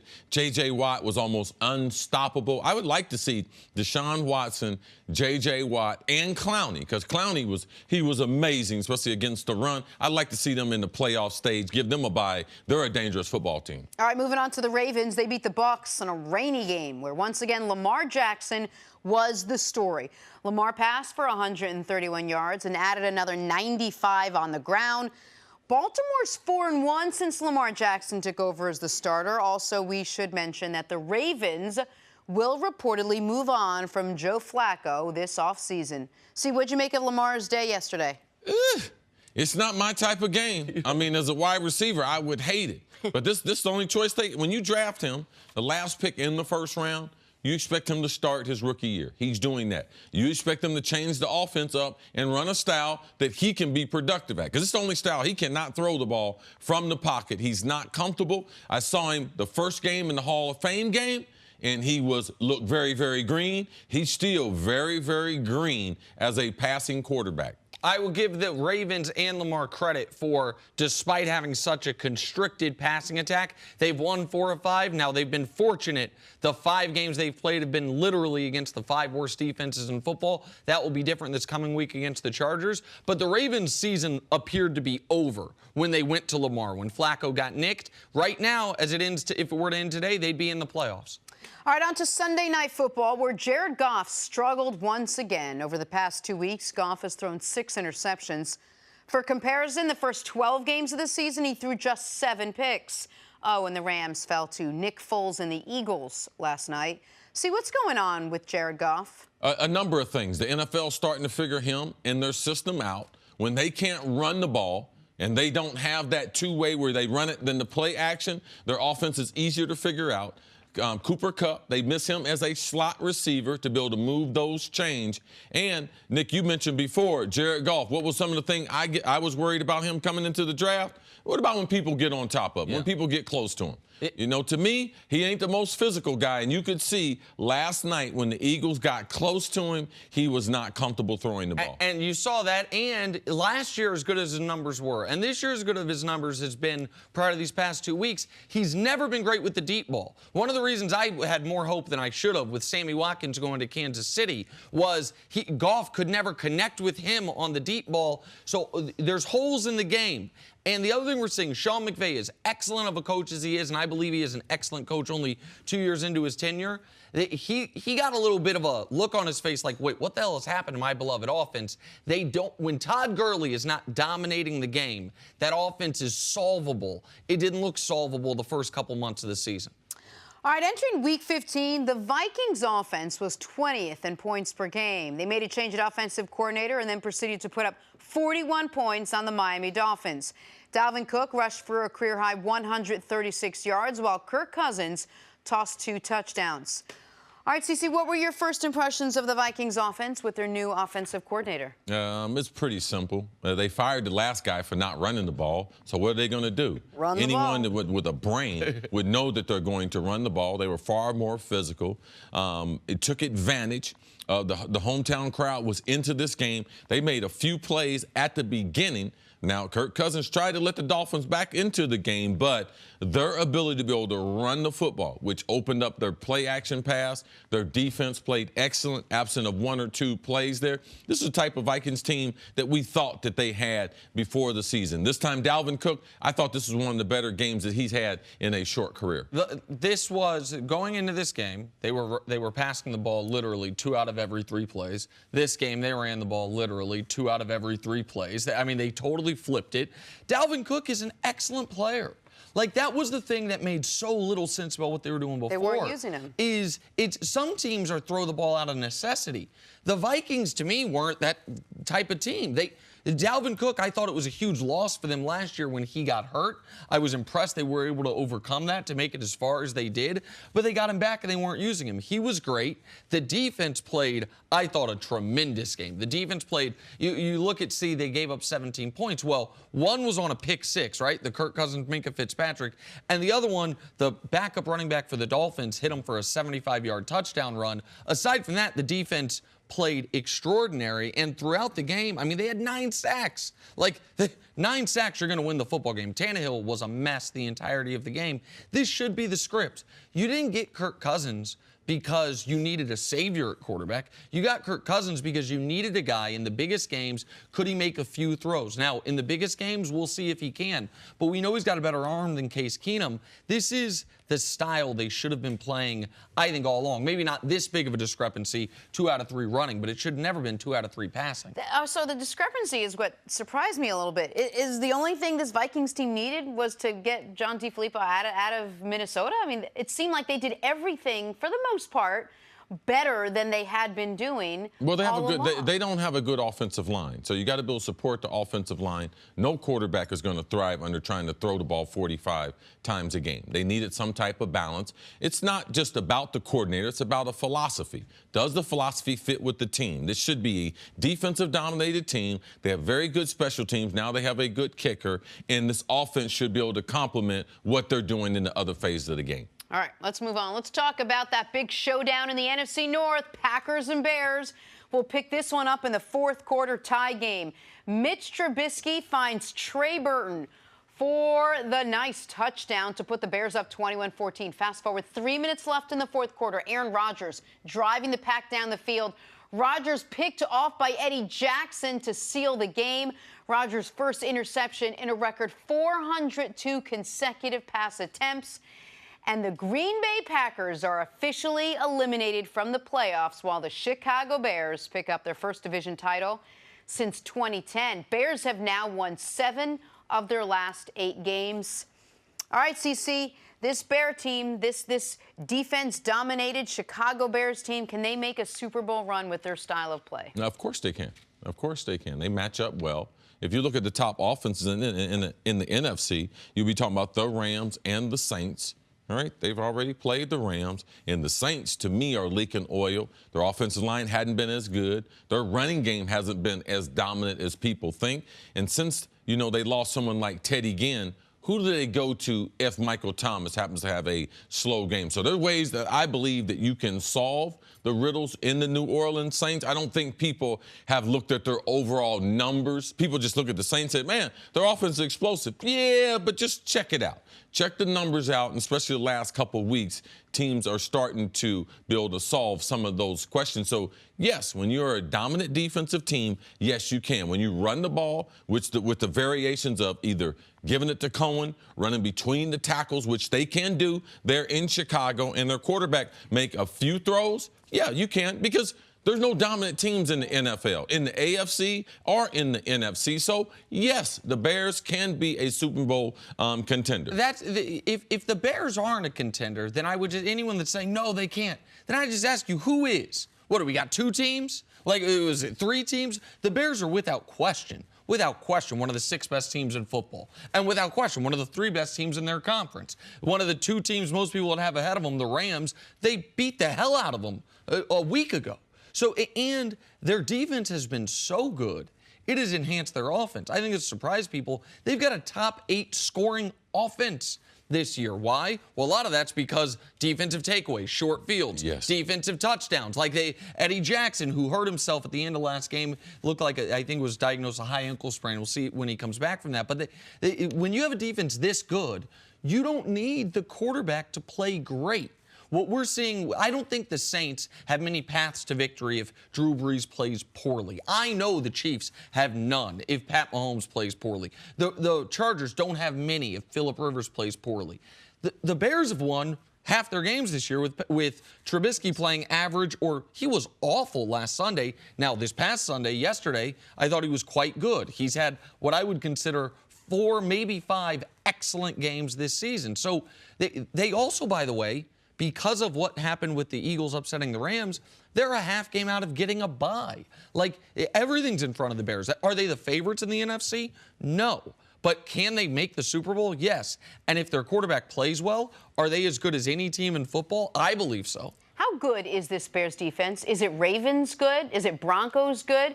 Because I think No, they still have some holes. They still have some holes in their defense.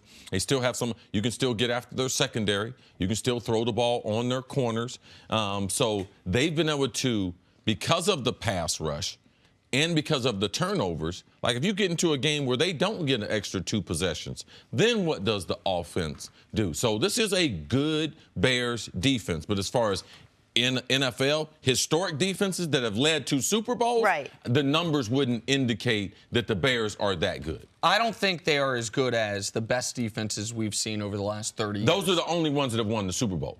That's why I pointed those defenses out. No, fair enough. But I also think this offense is far better than the Ravens' offense was. I think it's better than the Bucs' offense was. I'm not sure if it's better than the Broncos' offense was, just because that offense. I'm gonna tell you their offense might be marginally a little bit better, but you don't trust their quarterback more than you trusted those other quarterbacks with what they wanted to do. All right? Because it's not as if they're just going to run the ball 50 times a game. His decision-making and the RPOs and the other things that Coach Nagy has him doing, it puts his judgment at stake during the game. It's not just his passing, his inconsistency, his judgment, because they do so many things that the quarterbacks got to be able to make adjustments on the run. That's why his overall decision-making is a huge part to how far the Bears can go. And they obviously, like, there's no question about it. When we're talking about a team making a Super Bowl, it is very difficult to drag a quarterback to the Super Bowl. But they don't, to me, have to have the defense of the Ray Lewis Ravens or the Warren Sapp Bucks. They have the best defense in 2018. I think there's some other very good defenses. I think the Bears are clearly better than Baltimore's defense, clearly better than Dallas's defense, because they are not only suffocating teams as far as yardage and points, but they are forcing so many more turnovers than any other team in football. Like, that is, I think this Bears team, they'd be an underdog if they had to go to New Orleans in an NFC Championship game, but they wouldn't be drawn dead. We saw them, what they did against a Rams team that went toe-to-toe with New Orleans in the Superdome. All right, let's take a break. Coming up, what went so wrong for Dak and the Cowboys on Sunday? As Nick would say, everything. That's next on First Things First. Coming up on New Year's Eve, the Red Box Bowl kicks off between Oregon and Michigan State at 2:30 Eastern on Fox. Then flip over to FS1 as number 17 Utah battles number 22 Northwestern in the San Diego County Credit Union Holiday Bowl. That's at 6:30 Eastern, or catch it all on the Fox Sports app. Big weekend for Oregon football. They got to commit from the #1 player in the country. We are back here with Cris, and it's time to talk Cowboys. They took their 5-game win streak on the road to face the Colts, and Colts running back Marlon Mack had a day. Canny rushed for a career-high 139 yards and 2 touchdowns. Dak and the Cowboys offense did not have a day. They couldn't get anything going. Dallas shut out for the first time since 2003, back when Bill Parcells was still the coach. Colts win 23-0. Here's what Dak Prescott had to say after the game. We can't win like that. Hurting ourselves, simple as that.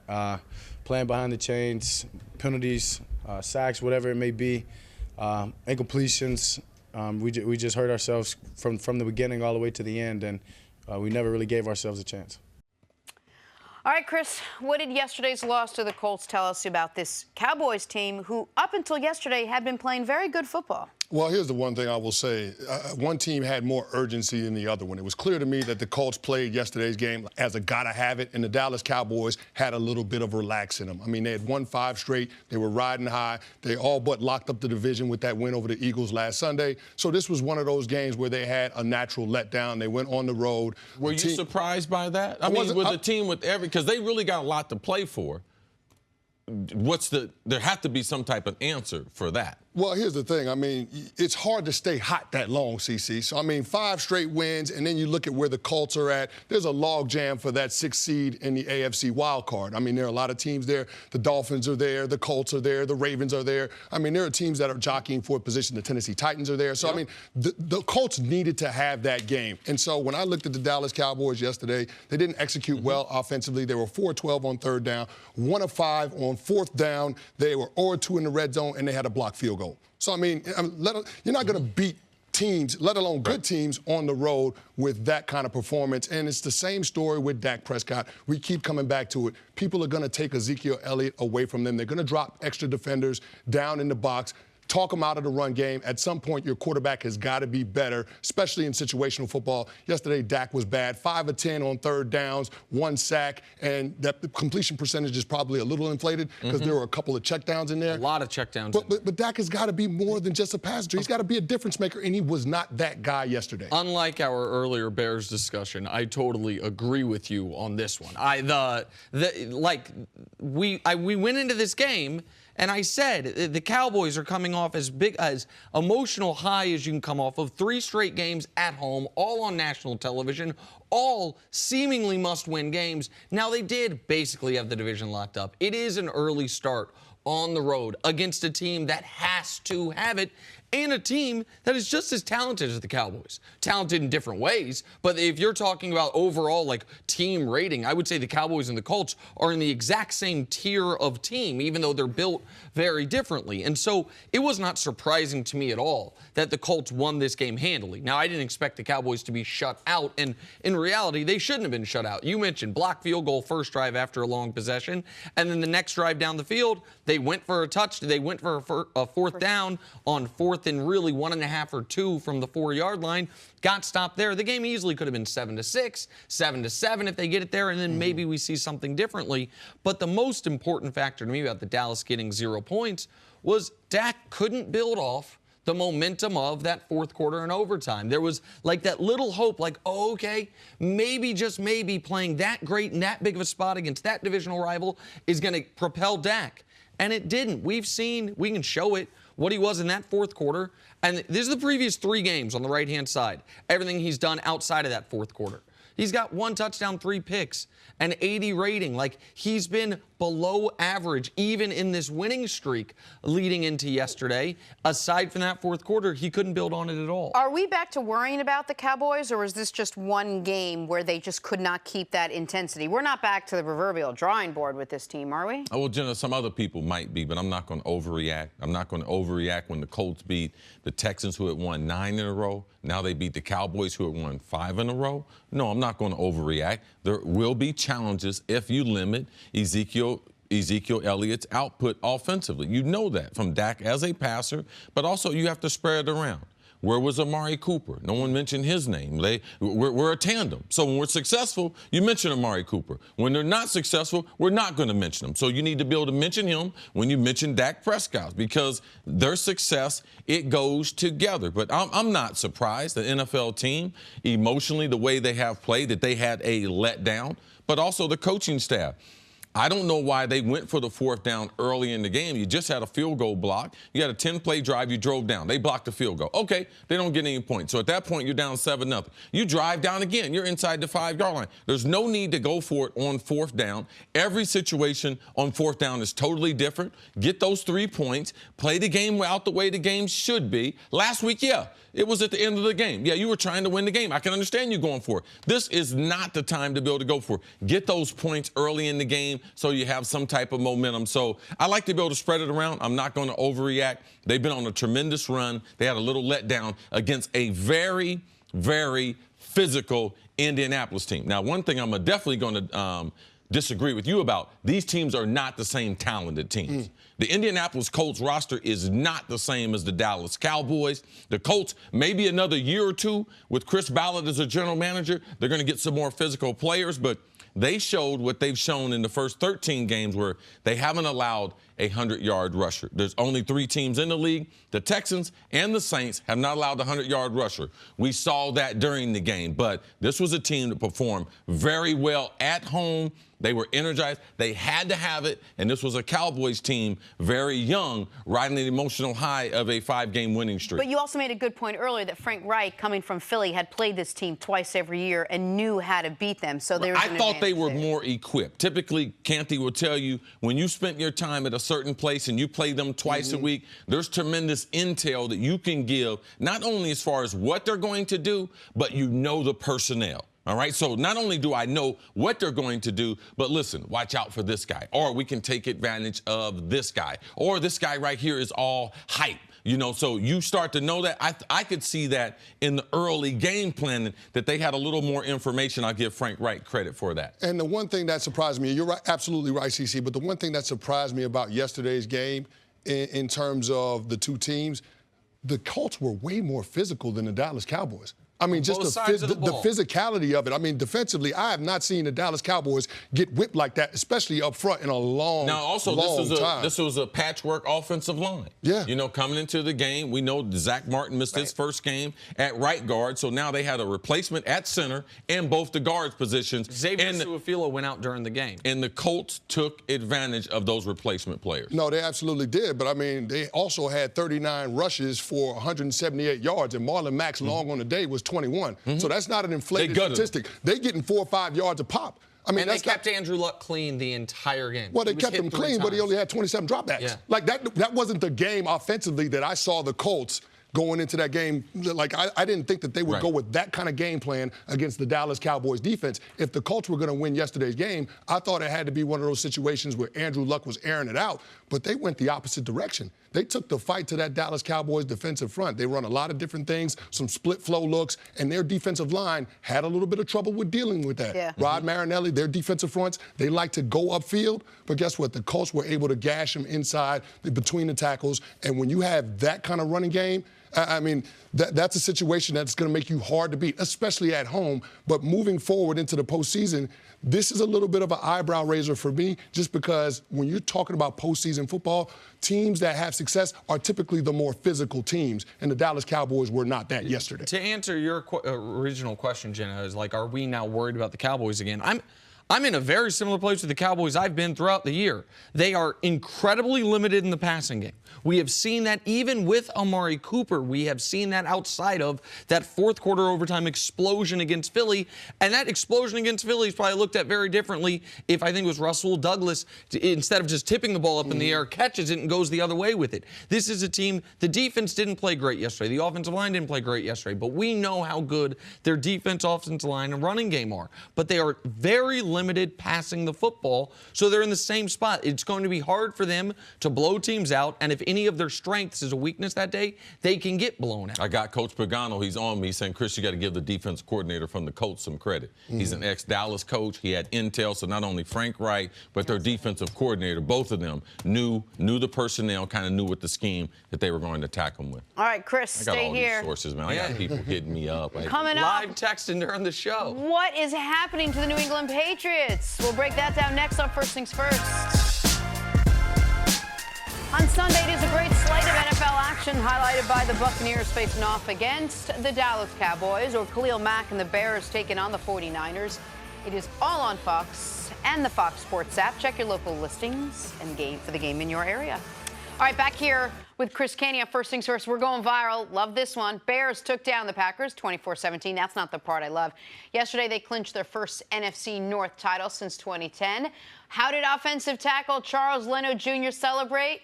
This is what I loved, by proposing to his girlfriend on Soldier Field. Oh, yes, spoiler alert. She said, "Mais oui, ma chérie. Yes, I will marry you." All right, typically, stadium proposals are the lamest things in the world. But that's Not when you're on the fans team. do it. Not when you're on the team. Not when you're on the team. When you're on the team, that's a pretty cool thing. Good for him. You see the guys to his right doing a little prayer circle. He acted like he was going over there for that. Did a little marriage proposal. I like Well that. thought That's out. nice. That's nice. Okay. What? I'm pretty certain his career is not going to end there with the Bears. He's going to have on another uniform. And if I'm proposing, I prefer a hot shower and everything. Right there, he's smelling like a baby bull. Okay? Smell like a baby bull. Yes, he smells like But that's a... yeah, we got it. Don't spell it out. She's got a Don't do it, story CC. to tell. No, and he's pass got along something for coming years from to him, come. too. Smells like a skunk Oh, in his back all pocket. right. Okay. Anyway. I mean, it's after a football game, can't That's he? true. Little Okay. musty. Little musty. Thank you. He just the Grinch, just- man. Get under some hot water Sucked before all the you good do out of that. Pats-Steelers, let's pick this up with 12 minutes left in the second quarter. Big Ben hits the always reliable Antonio Brown for the touchdown. AB finished 4 catches for 49 yards. On to the fourth quarter now. Patriots trailing 14-10 in the red zone. Brady is picked off by Joe Hayden. It's a bad mistake by Brady. He knew it right away. Pittsburgh would make a field goal to go up 7 points. 20 ticks left in the game. 4th and 15. Brady for Julian Edelman, they do not connect, and Pittsburgh escapes with a 17-10 win. Pats fall to the 3 seed. The Steelers keep control of the AFC North. Lot to take in and digest here, Chris Caney. For you, though, what was the key to the Steelers pulling off the win, beating the Patriots? Well, here's the thing. I'm a little bit surprised by the outcome of yesterday's game, but I really shouldn't be. And to Nick's credit, I mean, you've been saying it all year. The Pats are a different team when they got to go on the road. They just have struggled this year. And, I mean, this is the first time that Bill Belichick has had back-to-back losses in December since 2002. I mean, the Patriots are usually playing better at this time of year, not worse. They ramp it up. Exactly. And so seeing them struggle the way that they did in Heinz Field, that was surprising to me. But, I mean, when they can't play well in situational football, this team is not going to be able to perform. I mean, from a talent standpoint, offensively, Tom Brady has all the weapons that he would need. But you saw the Steelers defensively. They had a plan for Rob Gronkowski. I don't know about the weapons, bro. I mean, they've had 33 receivers come into and try out for the Patriots since the spring. all right? Without Brandon Cook. They don't have no go-to guy. Who's their number one guy right now? Gronkowski is their go-to guy, but they spent yesterday. Okay, with something that used to be a Rolls Royce, now it's performing like a Chevy. It is performing like a Chevy, but the Steelers did have him in double coverage a lot of that game. Okay, I mean, so they what were about cutting him with a Edelman? linebacker and they topped him with a safety. But Edelman should have showed up more, and I thought Josh Gordon should have showed up more, and those two guys were ghosts. And so there's no excuse for them not being able to execute better in the passing game. So I looked at them in the red zone, they were 0 for 3, and then on third downs, they were 3 for 10. We don't typically see Tom Brady-led offenses perform that poorly, especially at this time of the year. So that's why I'm a little bit surprised. But listen, I am very surprised. Even though I have been sounding the alarm bells on the Pats on the road all year, I thought this was a game they were not going to lose. The Steelers were coming off their worst stretch of football in 4 years. Like, as far as falling apart the way they were headed into this game, the Pats have owned them. And even late in the game, I was like, okay, so the Patriots are just going to find a new way to rip out the Steelers' heart. And on top of all of that, the game that the Patriots were coming off of last week, the way they lost to the Dolphins, there's no way they were going to do anything but come out on fire.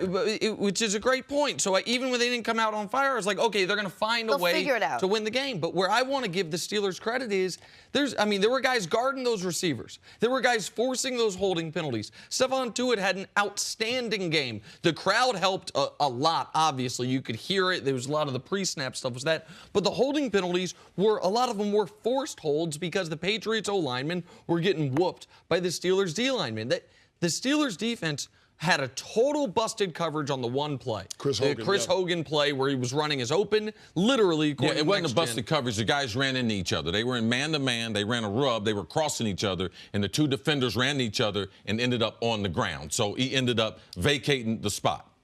I think that on that one, there was 3 guys ran with the other player. I thought where they ran into each other was a different play. If I'm misremembering, the touchdown they ran into each other. That's how he ended up open. Okay, so whether it was a bust or whatever it was one terrible defensive play. And aside from that, I thought the Steelers defense played almost a perfect football game. Edelman got open deep once in the fourth quarter drive with 2 minutes left. But they played as well as you can play against this Pats defense, this Pats offense. You're right, they don't have a ton of weapons, and Gronk is a shell of himself. But despite not having a lot of weapons, what they just put up on Miami? 33? They've been finding a way to manufacture offense. They couldn't in a game that was a must-win for Pittsburgh. They came through against a team that has owned them this half-decade. Offensively, they have one thing they can go to. That's Sony Michel. He's been their most valuable offensive player. And when he gets 100 yards, that's when they have the type of mix that they want. Gronk can't run anymore. Gronk doesn't have little short area quickness. Where you used to see him run some routes and then he would separate. You don't see that. Typically, when Gronk is throwing the ball now, you see someone right next to him. So he's not able to get down the field. When you don't have Brandon Cooks there anymore to be able to threaten the defense. Edelman, he's not a feature guy. You could see last night when they tried to concentrate on him, very little separation, and he don't have the wheels to be able to go down the field. Josh Gordon, inconsistent, big third down drop earlier in the game. So Brady doesn't necessarily have the confidence that he would have in throwing him the football. I thought the biggest difference was the penalties. They weren't buttoned up. The players were reacting a half step slow. And Pittsburgh's defense was not playing the typical 2-gap, read and react. Man, they were hitting the gap, 1 gap, getting into the backfield on first and second down. And to me, that's the reason why you had a lot of clutching and grabbing. Their overall defense being aggressive from the beginning, I thought was one of the huge differences in the game. No, you're absolutely right, CC. The defensive front was able to not only disrupt Tom Brady in that passing game, but disrupt the running game and get them off schedule. But one of the things that surprised me about Brady in this game is typically Tom Brady is able to manipulate the pocket. He's one of the best in the NFL in terms of movement within the pocket. But it was clear that Pittsburgh Steelers defensive line, they made him uncomfortable. Getting that interior pressure with Hargrave into it, that makes a difference. And so Tom Brady, he spent a lot of time throwing off of his back foot. And what does that lead to? Turnovers. And so that's in part why that offense struggled yesterday. Tom Brady usually is able to bail them out. When he has time to step up, he can be able to find those windows to get guys the ball, throw guys open. He wasn't able to do that yesterday. You could easily say there's a good part of this Patriots team that beat themselves with the penalties, with missed opportunities. But the Steelers played a pretty good team, especially defensively, Nick. Well, defensively, they were great. Jalen Samuels, he told Peter King last night, Peter King asked him, when's the last time you had 100 yards rushing? He said, never. Not even in high school. Never had 19 carries in a game, even in high school. So he played a game no one could have anticipated, and they overcame some bad Big Ben mistakes. They overcame what I thought was, I thought their kicker had lost it. Like when Boswell, after coming off a bad week, missed a chip shot early, I thought he was done. Credit to Mike Tomlin. I wouldn't have done it. Where late in the game, I would have punted that ball away. Said, Brady, you got no timeouts. We're up 4. I'm not risking Boswell missing this and giving you a short field to beat us. I'm going to make you go to length of field. Tomlin trusted the kicker they gave the extension to this offseason. He nails that 50-yarder, which maybe turned his mentality around. And credit Mike Tomlin. He's been the coach there 12 years. They've now, once again, guaranteed to not have a losing season. Becomes one of only 5 coaches in NFL history to start off their coaching career with at least 12 consecutive seasons at 500 or above, which makes the Mike Tomlin hot seat stuff all the more ludicrous. But this was a game they had to have. Even with the win, what are they up? A half game on Baltimore? Yep. Like, this didn't put them in the playoffs, but they could have essentially been knocked out of the playoffs with a loss this week against New England. This gives them a renewed hope for the final 2 weeks of the year. From a scheme standpoint, I thought the abbreviated toss sweep that they were running, New England typically, they're a read and react defense, but they traditionally will not let you get around the edge. They pride themselves on you can't get outside. They ran this soft toss where they were acting as if they were trying to get around the edge. They got the defense flowing, and he was cutting it back through the middle and hitting the backside. I thought from a strategy standpoint, that was one of the best wrinkles I saw in week number 15 NFL. It's hard to come up with something.